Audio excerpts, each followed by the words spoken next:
Four managers, one season. The circus at Nottingham Forest continues. Today, Vítor Pereira obviously announced in the last 24 hours officially as manager. Today, we're going to debate, is he the right appointment and where does this leave Forest? Reece, we'll come to you first. Let's start it off straight off the bat. Was it right to sack Sean Dyche? It's a tough question because I think it's sort of split opinion. If we look at Sean Dyche's record, for example, he's done 25 matches, won 10, drawn 6, lost 9, which isn't bad. That's 40%. And more importantly, helped Nottingham Forest, battle amongst that bottom 3. Even when they beat West Ham not long ago, they really, really increased the gap and it looked like Nottingham Forest were going to sail on off into the sunset of another Premier League season. However, the gap is now 3 points. West Ham seem to have sparked into life a little bit. And I think the issue that Forest have is maybe they're probably going to draw too many games than they are win them. Where I think West Ham are more likely to win them. So Marinakis, I think, has made that decision because he's an ambitious man. He wants to win. He wants to win not just games but trophies as well. And I think you can't do that if they're relegated in the Championship. Harsh as it may sound, I feel that the decision has carried justification. Yeah, I mean the game they sacked him on though, they had 35 shots at home. So of all the times to sack him, and we can probably have another debate around Marinakis and his decision making at times, but how do you sack a manager after a team has 35 shots? Like, is it the manager's fault they can't finish their dinner? I don't know. I don't think it is personally. Jamie, what was your thoughts on the sacking? It didn't quite make sense to me. I understand if he got sacked in the summer, they went, "You're not the right man to move us forward." Let's say they survive or don't survive, but if he doesn't survive the relegation, then he would have been sacked, I think, regardless. But let's say he stayed on and kept him up. I think that's probably the better time to sack him because he's the type of manager to get your points ticking over. And I think the stats of him being the highest win percentage of any manager under the owner, is a mad stat to sack him on. Yes, I think the reason why he's done it is a reactionary one because West Ham started picking up points for a previous manager in this season of Nuno. Like I think it's a bit stupid because I think Dyche has the capabilities as a manager to keep them up, but it definitely isn't like a foregone conclusion that he would have kept them up. But I just think another swap around of managers, you're hoping for that bounce, really, at best, in my opinion. It's nothing really in this that I think goes, yes, Sean Dyche had to go. And just talking on the Wolves game where he's had 35 shots, you can only blame the players on that. There was a still picture which was hilarious if you just looked at it and had no context. You had one Wolves defender, you had 7 Nottingham Forest players, and then 5 Wolves players. And that was like in a row. And you'd think maybe that's actually Forest defending. No, that was one of their attacks. And if they can't score situations like that, you cannot blame the manager. That's where it comes down to the players. So to sack him on that game, probably a bit odd, but a 0-0 draw at home to bottom of the league isn't good enough either. So there's some justification, but I think it's a reactionary sacking for Sean Dyche. I mean, in all fairness, though, like like I said, when they beat West Ham, they were 7 points clear of the drop. It is now 3, and in that run, yes, there's been an impressive home performance against Arsenal and away to Brentford, but they drew with Palace, who at the time were in free fall, lost away to Leeds, and now drawn at home to Wolves. And these are 3 teams, that you'd probably expect them to get more points in, because even Palace aren't massively far off Forest in the league. It's only 5 points at the moment. They should be looking at a couple of wins there, which would have really given them daylight. But they've now found themselves back into that, and they've got a difficult run of form going ahead. It's Liverpool next, then away to Brighton, then away to City, Fulham. And you could argue, were they going to win those under Dyche? We don't know that now, but they It's on the players against Wolves, yeah, but they should still be picking up points amongst those teams around them. Yeah, it is desperation. It's not a decision for me that's based in logic because you cannot sack a manager that has your highest win percentage. And I think we had a debate before we move on to Vitor Pereira specifically. I know we had a bit of a debate, Reese, in the chat, but is this ambition or is this just idiocy? Like, four managers in the season's now record. If you don't want to play boring defensive football, then why hire Sean Dyche? Like, Sean Dyche is not a man who's going to win you trophies or get you into European positions with all due respect. He is a gritty manager who is, you know, Brexit football, if you want to call it that, a little bit old school, a little bit defensive.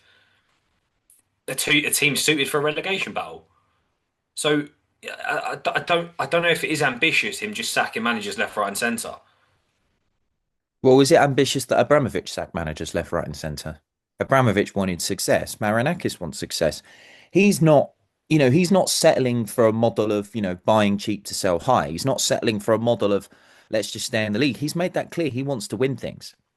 He's got the drive at Olympiacos, and he proves that by winning things. And he wants it here. He backs his managers. Let's make that clear. He backs them.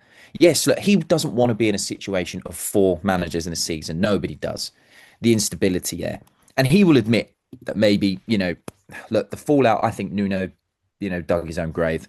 The Ange one didn't work out. Sean Dyche hasn't worked out. So it's now up to Vítor Pereira, who on 18 months is, of course, short term. But he should be able to get them out of this situation. He is ambitious. He wants to win things, and he's not going to settle for relegation. And you've got to respect him for that. Yeah, but Chelsea weren't hiring Sean Dyche as manager. That's the difference, right? There's ambition. Very different position though. Like, if we're going off the Abramovich comparison, I don't think it's fair because there's a different level. There's a different level of football. Forest at the moment, I know you're saying he's ambitious, Reese, but at the moment they're not going to win the league. They're, I don't even know. Are they in the FA Cup still? Then probably not going. Knocked out by Wrexham, which is also another issue, isn't it? Yes, yes, that is. There's every right to be peed off. So they're not going to, but they're not going to win these big trophies because at the moment they're not good enough. Last season's form, they would have been a bit closer to say a Conference League or maybe even Europa, considering Spurs won it and they finished 17th. But it's hard for him to say that he's ambitious with sacking four managers because I think you have to be a bit realistic going. Right, this season, okay, it's not going as well as last season, which I think most of us predicted it wouldn't. But it doesn't mean you sack the manager who's got you the most win percentage at your club. It's sort of, like I said, I think it is reaction to West Ham doing so well. And by the way, West Ham's form is the same as Man City's in the last 5 games in the Premier League. So that's what you're competing with. West Ham have hit a sort of very good form that's actually put them very close. Because if West Ham didn't hit that form and had sort of an average form, they wouldn't be close to Forest. So I think it is reactionary. I don't know about the ambition. You can say yes, but I can say I'm still ambitious that I'm going to play for Man City. That it doesn't mean anything, and it's like I'm sorry, but Forest in at least let's say the next 10 years, Forest are definitely not going to win the Premier League. So you can have all the ambition in the world, but sometimes you've got to be realistic. And at the moment, the best thing for Forest is just to survive and maybe do well in Europa. Even winning, I think it's realistic, not realistic. The funniest thing about all of this is there was signs of life. There was signs that things were working. If we fast forward, if we rewind 12 months, we were talking about Forest pushing the top of the table, looking good. And in 12 months, and for me, this sits with the owner, in 12 months, they've gone from pushing into Europe and finally seeing the growth to a relegation battle and sacking managers. So, for me, I blame this whole situation pretty much on Marinakis. But let's actually move on to the man in question. Vítor Pereira is the new manager. He's very well travelled, to say the least. We've obviously seen him in the Prem recently.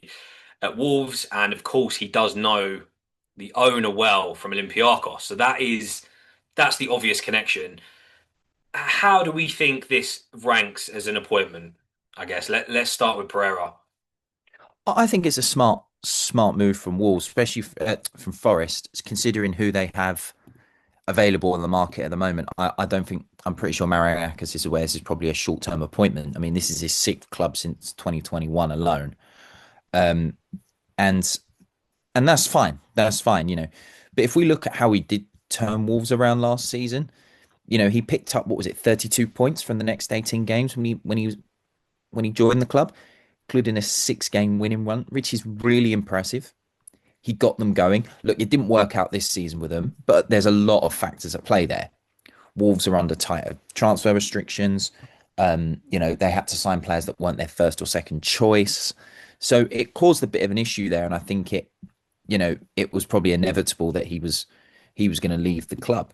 Forest, he doesn't have that problem. He's going to be backed if if he just stays in the summer and keeps him up.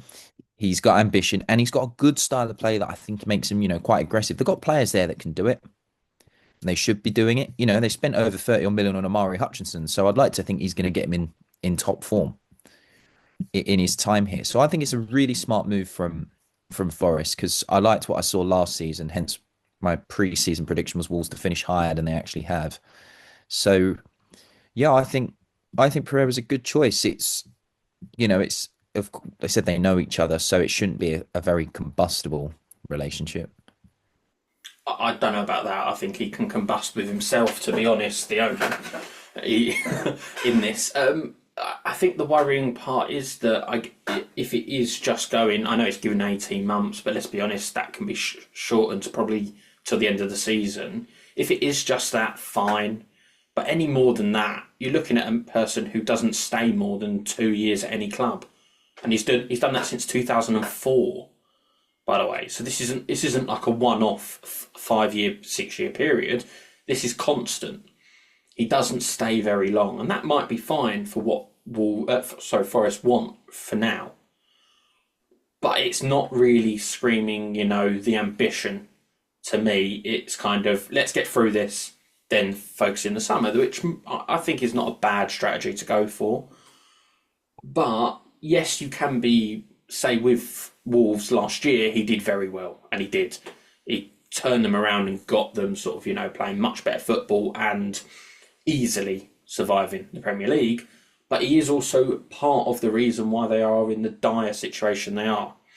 Because the manager that's currently there has got them playing better than what he did.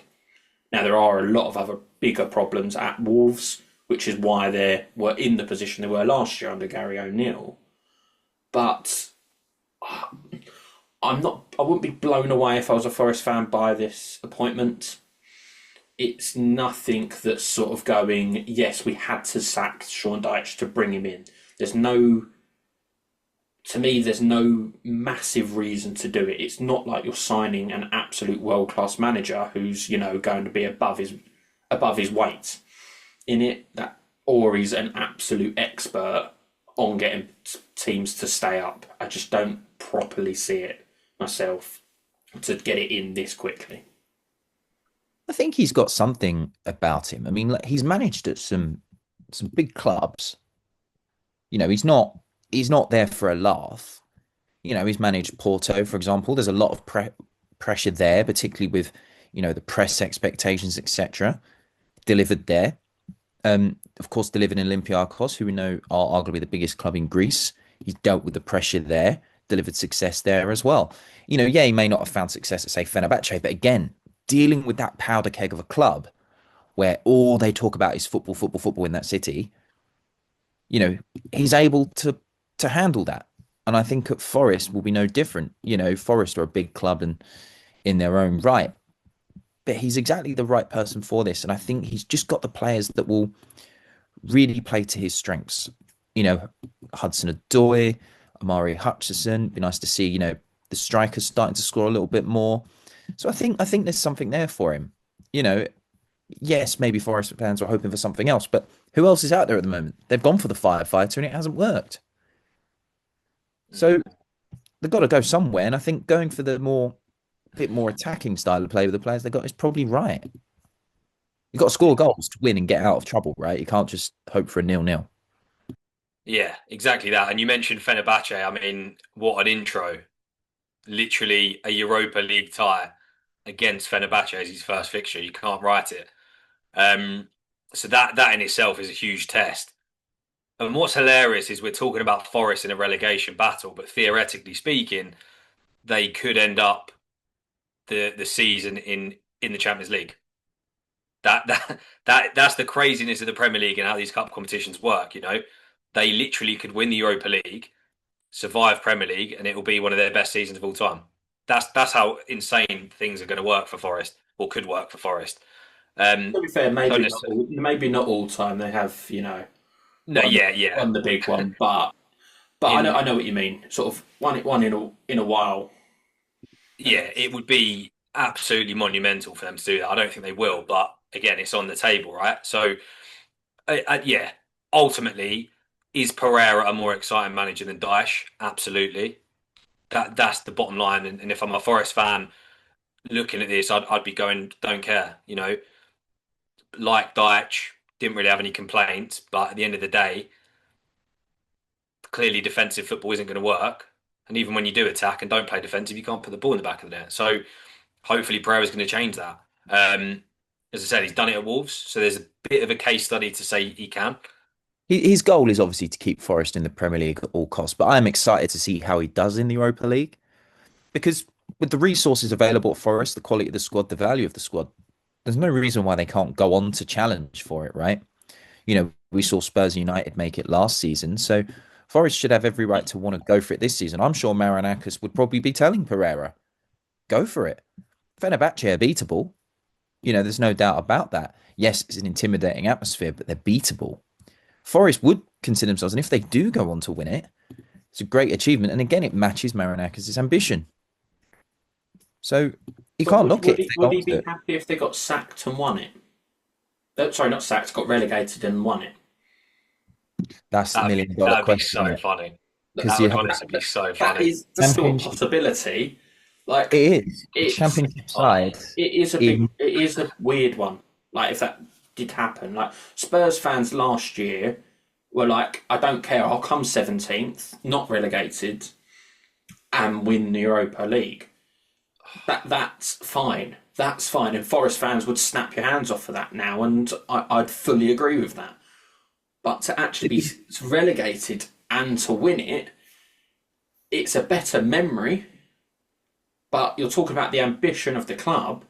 How can you be playing bloody Real Madrid on Wednesday and then you're making the trip down to, I don't know, Wrexham on the Saturday? It'd be absolute madness. It'd be one of the crazy things that the league or the competition allows, wouldn't it? Because when you think about it, staying in the Premier League is more valuable. But think about the money you make in the Champions League. You know, Forest would attract players to the division below, which is why they wouldn't have to make many cost cuts. Because players would be like, well, I'm still in the Champions League. Of course I'm going to stay.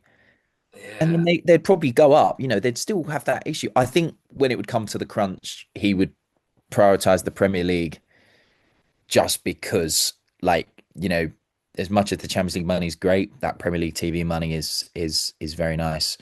So I'm sure he would prioritize that. But Marinakis is Marinakis. He wants to be lifting trophies. It's really that simple. Like I said, he's not bought Forest for a joke. He cares. And I think he deserves a lot of credit for that. Regardless of what people think of him, he deserves a lot of credit because he's not afraid to make big decisions and he's not afraid to go for it. And Vítor Pereira, good luck to him because I think it's quite an exciting appointment and I think it's quite an interesting one. I do want to sort of just touch on sort of Forest in the Premier League. They're the second worst goal scorers in that, only behind Wolves.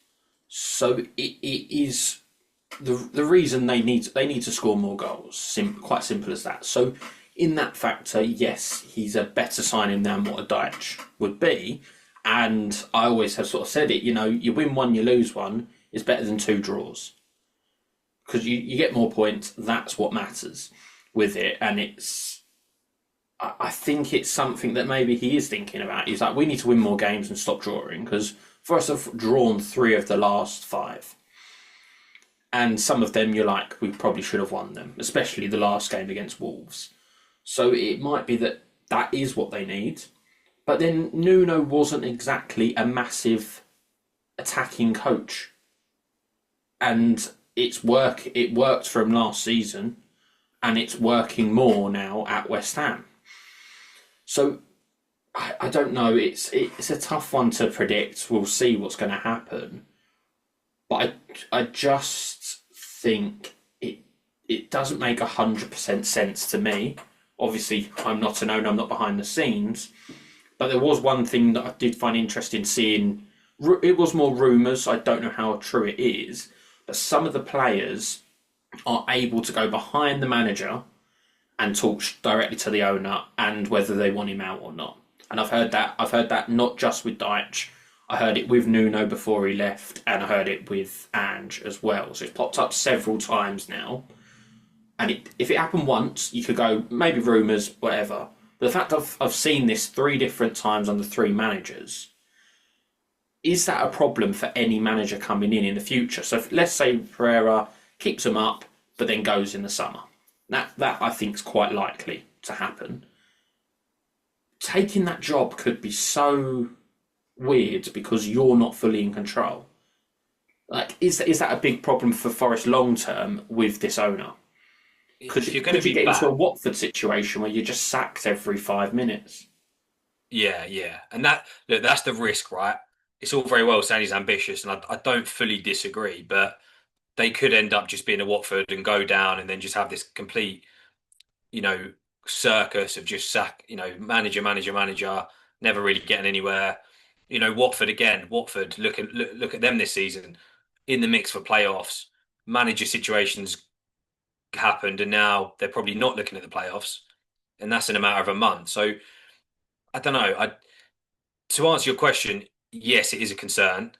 If the manager doesn't have authority and is allowed to be undermined by players, and they know that a manager's sacked every literally months, then as soon as you hit a bad run, rather than the players get their head down and work hard, they're just going to go, oh, it's the manager's fault. And long term, it's a massive issue. But I don't think it makes the job any less attractive because Marinakis will probably back you in the market. That's it. Yeah, I would argue he would back you in the market. I mean, look, it, players are his investment too, so it's up to him if he wants to say that. Personally, I don't think you should let the lunatics run the asylum, but I also understand why you would ask for their advice, especially maybe seasoned pros or the professional players, if you know what I mean, the ones who are a bit more level-headed. Um, yeah, it's a difficult. I think it's up to the manager to stamp that down, and I'd like to think that he gives managers authority anyway. So if they can bring in their own players, etc., then that will obviously change. But it's been a pretty roller coaster season for Forest, and I don't think they expected that. Right. Well, let's wrap up then. Do we think Forest are going to stay up or get relegated? I'll start. I think they're going to stay up, but it's going to be bloody close because looking at that league, I mean, there's 4 or 5 teams in the mix. I think what's going for them is they've still got a points gap and a goal difference gap on West Ham. So I'm saying stay up. I'm saying the opposite. I think they're going to go down. I think West Ham will do enough, and it will come to bite them in the back that they sacked Nuno. Oh, that's going to be class, by the way. Nuno sending them down, probably giving a few fingers to Marinakis as well. I think they're playing in the last game, or have I made that up? I'm sure someone said they were playing the last game. If so, that is going to be absolutely brilliant. I need to double check No, that. No. they play Bournemouth. No, it's not. Yeah. That's why you don't trust Twitter for your I was going to information. say they've played each other both times. Remember, it was Nuno's last game. I think was a 3-0 win, a 3-0 defeat to West Ham. So um, I mean, I'm going to say they stay up, but I don't think West Ham are going to go down. So Spurs are going down then. I don't think Spurs are going down either. I think Someone's got to go.